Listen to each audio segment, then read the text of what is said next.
Welcome to this adventure in the far north. 66.8 degrees north to be exact, roughly the latitude of Beatles, Alaska. It is a place in the borderlands of Sweden and Norway where the sun never sets at this time of the year.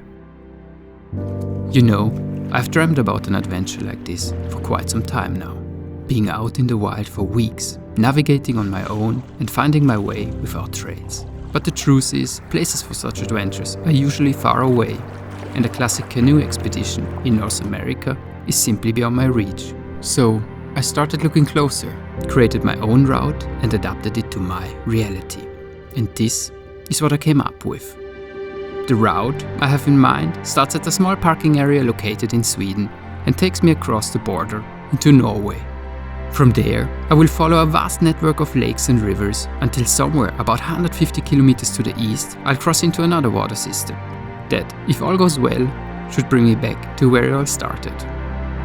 One big loop that will take several weeks.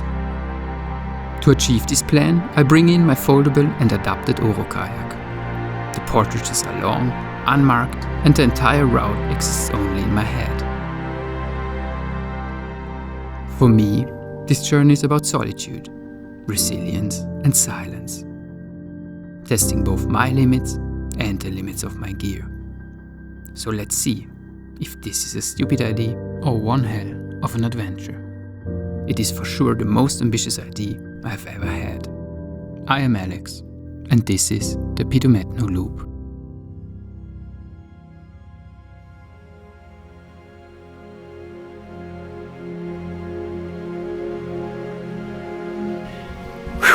Morning again. It was a wonderful camping spot. I already packed up. Storms are supposed to come, so I start early. It's now 6 o'clock, 6:20 to be exact. And yeah, I had a good night.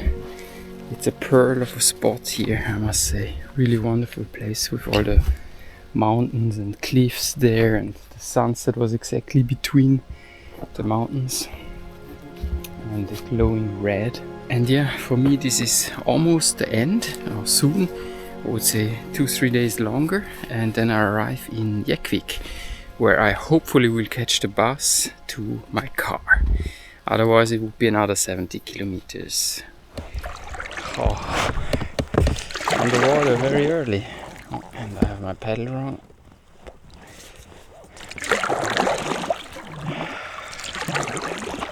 Oh, I like the early mornings when the water is so calm. It's a beautiful paddle.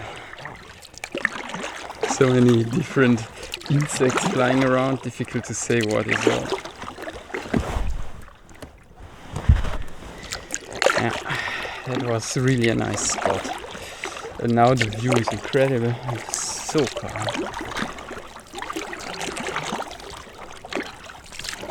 So my plan is now to follow the coast around the mountain in front of us.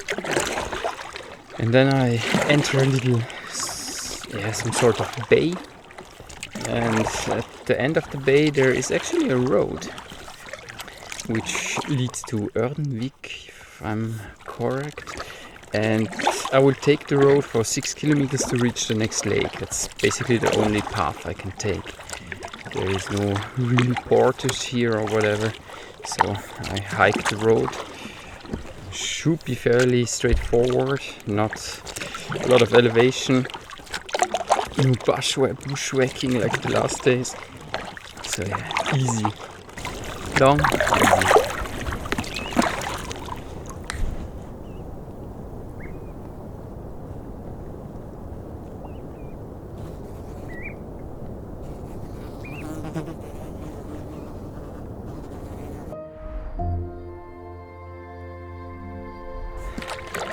Getting closer to the end of this lake. It was now a really nice hour in those quiet waters, and I can see the storm from here. It must be like 50-60 kilometers north of me, but you can hear the thunder rolling in the distance. Quite impressive. Anyways, I'm getting closer now to the end of the lake, and it was 24 kilometer pedal. Yesterday I made 20 and today 4. So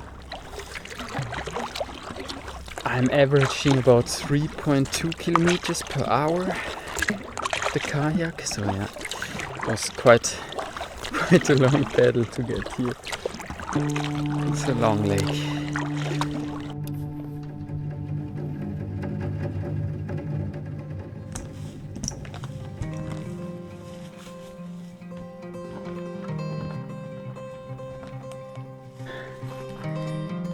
The weather is turning bad quickly, so I'm making out a tarp on top, so if it starts raining I quickly go into the forest and hide myself under it. Looks like big rain coming now. 6 kilometers this road. It is a very lonely road. There's nothing going on the past half an hour.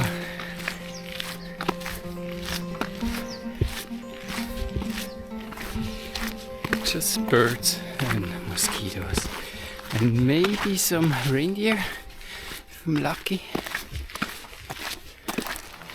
The roads out here seem to stretch on forever. I walk placidly, listening to La Batteria e Completamente, slowly drifting into a trance.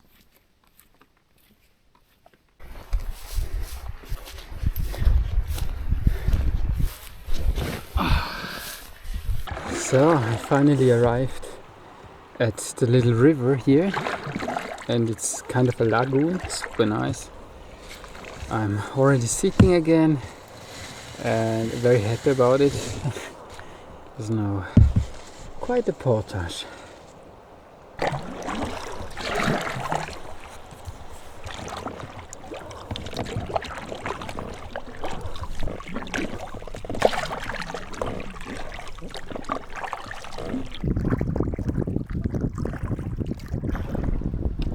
Storms building there and also over here, so it's time to search camp, I think. I'm also getting stronger headwind and bigger waves, so it starts being a little bit uncomfy on the lake, especially with this there. And it looks like it's approaching me, so I better get set up somewhere close. Let's see.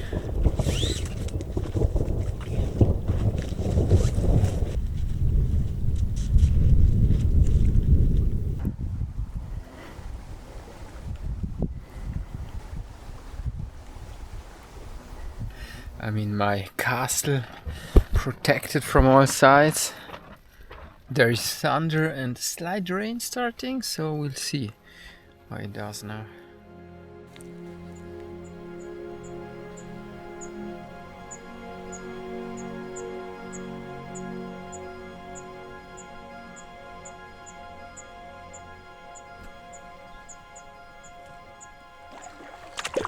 I was quite lucky yesterday with the storms. They were all around me, but not above me, so that's good.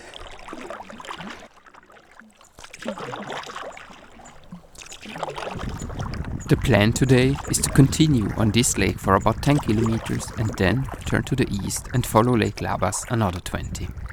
At its end, I should find an entry to a long lake and river system.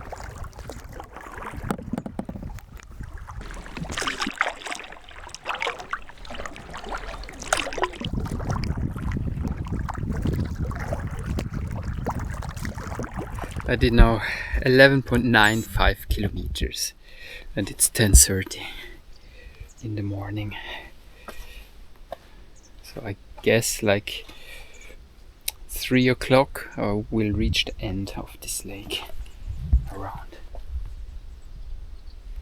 It's there where you can see the mountains with the snow on.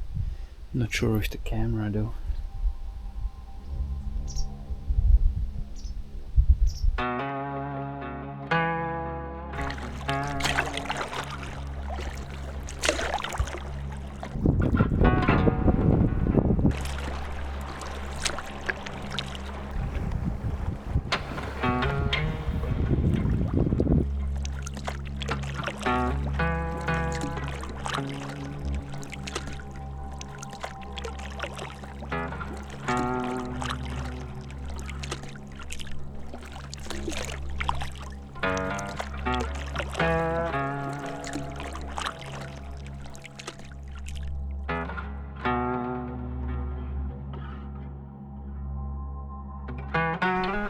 I made it to Lake Akka, which is just a small, very narrow lake, which brings me to this Blomnes.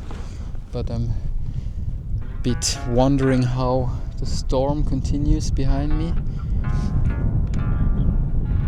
It maybe moves in another direction, it's hard to say, but it doesn't look good. And in this direction would be best weather. So I go on paddling for the moment and we'll keep an eye on that to get off the water quickly when it comes. It will be quick, I guess, so I have to be on my toes.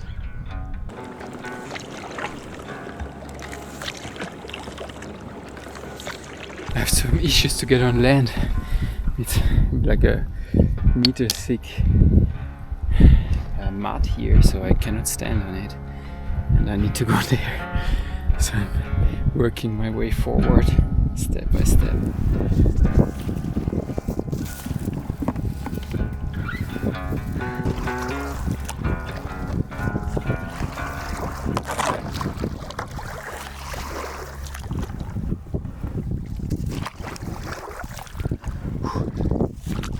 Looks like the storm disappeared a bit. I'm ready for the portage. Boat stays here and I need to walk there for not very long till another small lake. I hope the entrance to that lake is easier than here. Let's see. It's quite a nice little path here through the forest, considering where I am. If you see on the map where I am, I'm very surprised actually for this path, because in summer to get here is not easy. The way I took now is with a motorboat. It's almost impossible. It's just too many stones. There are some beautiful campsites around under nice trees, flat, dry. Compared to yesterday, that was fairly easy.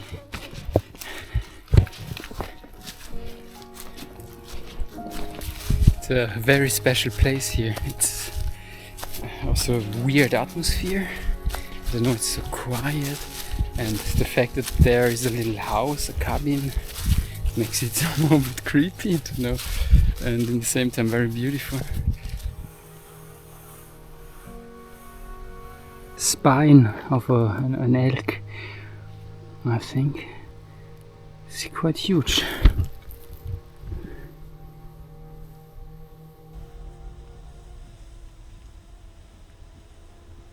It's perfect moose country here, but there is no moose, but probably it's simply too loud. I would need to sneak for 2-3 hours around.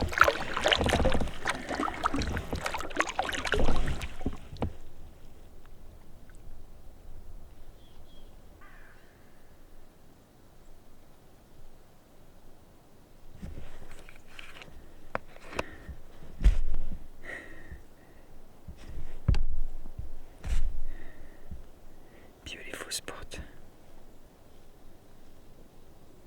Yeah. Okay. So that's quite a longer, like 2 kilometers or 1.5. And then I have to make a mini portage, then again a lake of 500, again a mini portage, another lake of maybe 80, and then again a mini portage. So it's now quite a few lakes. 5 lakes actually, and then I arrive at the big lakes. So I think I do this lake, then I make the mini portage, and somewhere there I do camp, I think. Is that a good plan?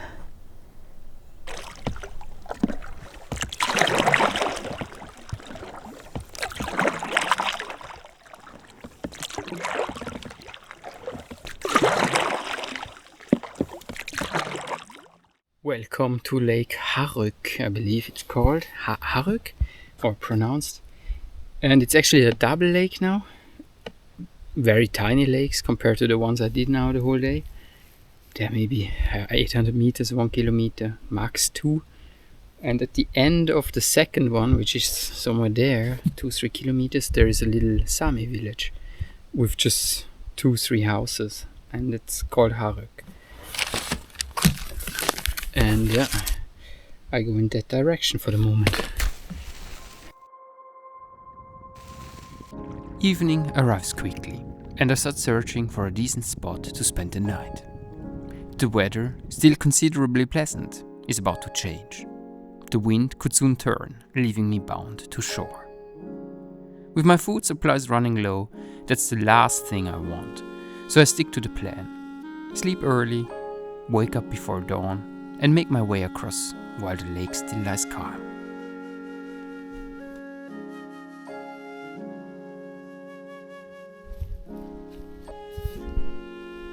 There's some seagulls. I'm just finishing off the evening.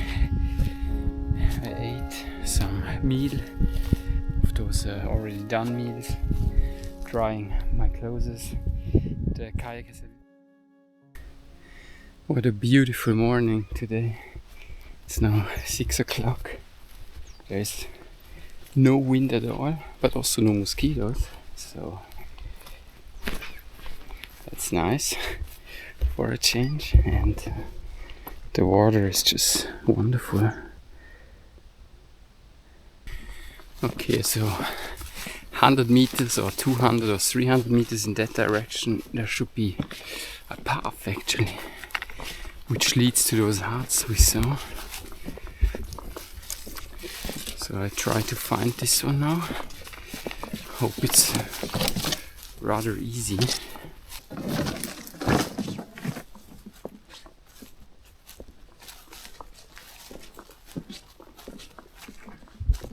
What a luxury.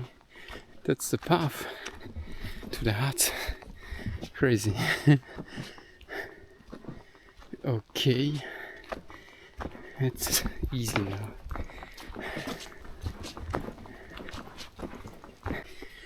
I planned actually to use a smaller lake here in between the two lakes, but with this road I'm quicker just walking to the big lake. And instead of going down to the small lake, building the kayak, then getting on the water, getting out again, transport the kayak like this. Took me 10 minutes walk, and I'm already at the big lake. Crazy road here. Someone put in a lot of effort and work to make this happen. And as far as I know, there are like 2 houses or 3. Quite nice ones. I saw them from a distance. Big. And they also do have energy. So must be quite dope there. Everywhere blueberries.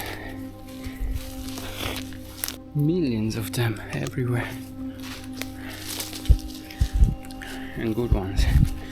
It's a fine example of how being good is successful, or can make you successful. I mean, those berries are so good they get eaten by all the animals, and distribute the seeds as like this all around.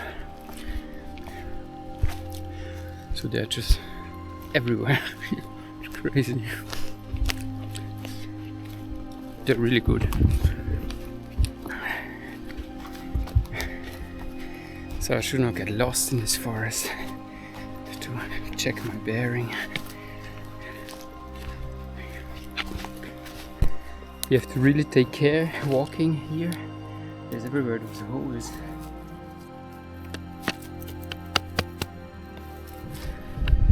Not good if you step into them. Some big animal around.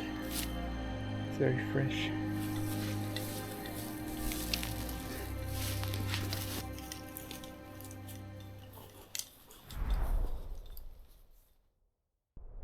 Next stop is somewhere there. There's a dam, and by the dam I have my next portage. I think it's something like 6 kilometers, not too far. It looks like rain is coming over there. So I put on my rain trouser and made everything ready for rain. So let's see.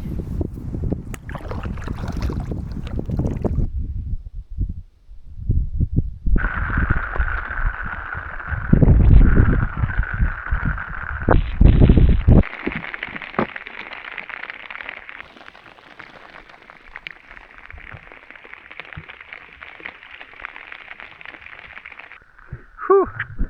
Sun is back again. The rain just went straight like this, and you see the rainbow? Man,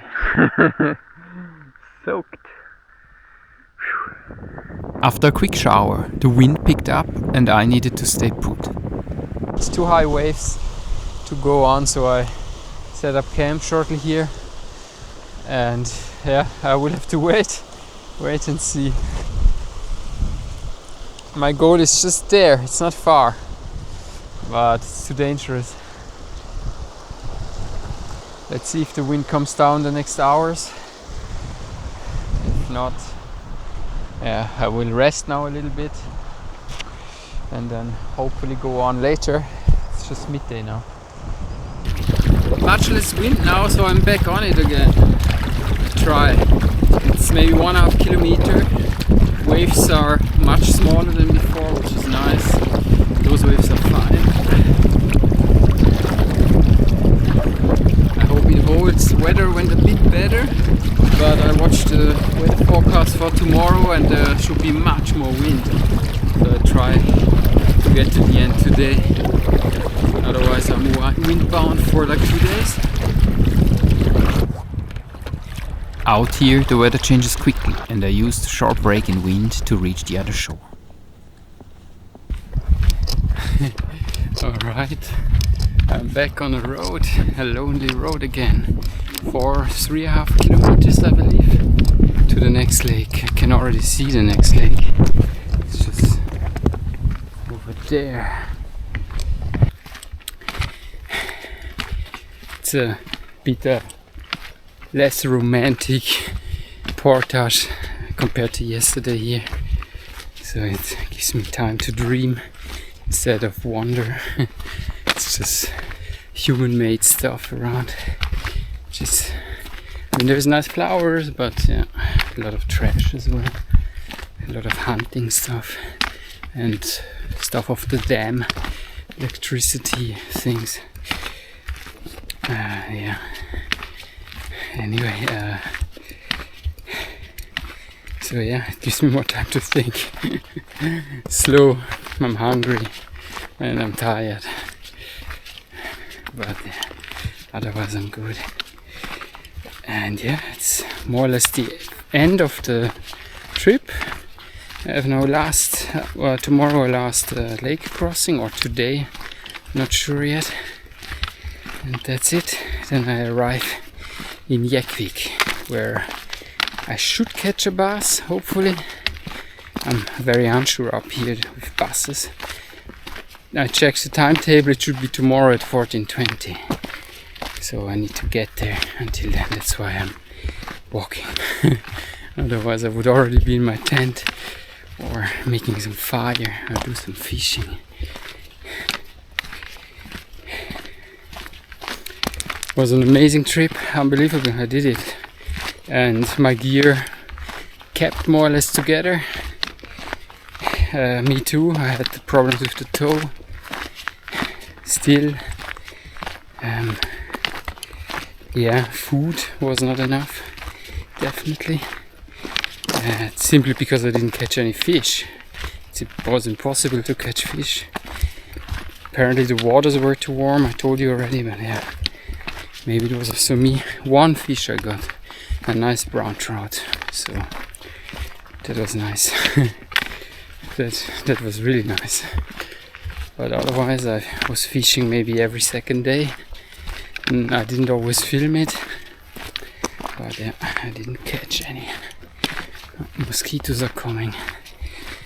I think it's now day 18 or 19, I'm not entirely sure. So, and actually my plan was to go back to the car, but there's no way that I get there because I have no food.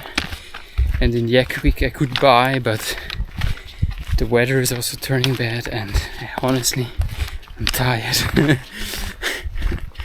Now I'm tired. It was beautiful though, especially from the Norwegian side on down here, Sweden. All the different lakes and rivers, beautiful. And also Ikesjärvi with the funny boat. It was also an amazing experience there. It's much more walking than I expected. We'll have to check how much in total, but it was a lot. Especially the first 2-3 days, they were brutal. I really got tired and I hurt my feet. Then in Norway, the horseflies were crazy. You almost couldn't stand it. Outside, if you were outside, you needed to put protection everywhere, and those beasts, they really search for a way to sneak somewhere in and bite you. And there were constantly 200 of them around me. No joke, it was crazy. I never had this. And as soon as I was over the border into Sweden, they were gone. Also funny. Well, I think that's it for now. I honestly hope you enjoyed the video as much as I did enjoy this experience. My Pidumetnu challenge or loop, not sure, probably loop. And yeah, see you in the next one, guys. Thanks for watching. Bye.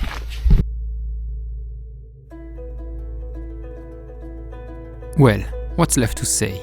Actually, a lot. But if you've come this far, you probably know by now that I'm not a man of too many words. It's been an amazing trip. I started at the border to Norway and covered a total distance of 380 kilometers with roughly 160 kilometers on foot. For me, this was quite the achievement, even if it comes with a small downside. I didn't finish the loop or reach my final goal. My food was running out, and at this point I'm simply too exhausted. Pushing on would have been reckless. So for now, the Pidumetnu loop remains unfinished, a story still waiting to be completed.